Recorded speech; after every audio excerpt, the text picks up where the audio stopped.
Smartphone radiation is harmful, but few want to believe it. Concerned about laptop radiation? Well, you should be. Cell phones do seem to have some mysterious effect on the brain.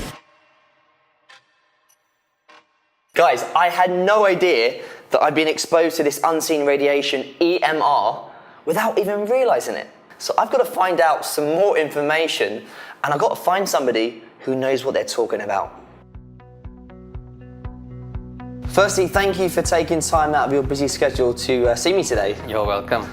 I'm actually here to ask you some questions about EMR. Sure, let me share with you some information. So when we look into electromagnetic radiation, we need to understand there's so many components to it. The first thing we need to see is, of course, the ionizing radiation, which we refer to like nuclear exposure, space exposure, where these kind of ionizing radiation can be dangerous. Even also the usage of like X-ray. And then there's another component which is less harmful, but we cannot rule it out, which is non-ionizing radiation. These come from our phones, laptops, our microwave, and even our Wi-Fi. But you must know something, that there's something called as rouleau formation, where red blood cells start to stack on each other. So if you see there are blood vessels, there are many branches in them. Okay, so then you have red blood cells traveling inside, and imagine this is a red blood cell, and they start to form clumps or stagnation. They start to stack among each other. So what happens is, due to the presence of iron inside red blood cells, they are rich in ferrite, magnets or electromagnetic radiation increase or makes their charge more positive, and they start to stack. And when they start to stack, this disrupts their interchange between delivering oxygen into the cells and then taking up carbon dioxide into the red blood cells. There's many studies and journals that are citing that an excessive exposure towards the EMR can lead to cancer provocation in the body, whether it's benign or malignant. Possibilities are there. After hearing about all these health problems, I'm a bit concerned about myself, and I'm curious to know what my red blood cells could actually look like. Yeah, we have a simple prick test, and we can actually analyze the red blood cells. Okay, let's do that. Let's go.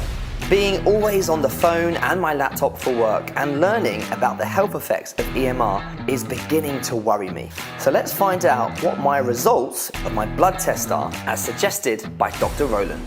So what we can see here are red blood cells. We can see red blood cells, they are very translucent and they don't have a nucleus. And we can see beautifully the red blood cells moving around in the matrix. So my question to you is, how long since you were away from your phone? I think about 40 minutes maybe. That seems not your kind of reality. Oh no, I'm on my phone all the time. Okay, so what we can do is, you get on your phone for maybe close to about half an hour, holding it, and then we'll check again and see how does the capillary blood look like. It looked like my first blood test result was clean, with no signs of blood clotting or blood clumps. But would just 30 minutes of cell phone usage really do any harm at all to my body? I hope not. Let's find out. Okay, let's have a look. So you can see all the cells now being stacked. See, all of them are, you cannot see those loose cells. You can see most of the cells now all stacked. Clumped up together, right? Exactly. Just look at that. The big message is always to try to reduce our exposure. It's almost impossible not to use, but try to be a bit more cautious in the usage. So the thing is, I know you say it's better to reduce. It's impossible for somebody like me, and I'm sure there's lots of people out there that also need to be holding their phones. So is there anything I can do? This is the device that can actually help harmonize your electromagnetic frequency wave. And you want to see how it works? Sure. Come. With the EmGuarde Harmonizer turned on beside me, Dr. Roland and I proceeded to do a third blood test to see just how well this technology supposedly suppresses EMR. Okay, so this looks completely different to the last test, doesn't it? Yep. clearly looks different, lesser ruler formation. Okay, well, thank you so much for introducing me not only into the health factors we need to be aware of when it comes to using devices, but also thank you for showing me a solution that can eliminate that.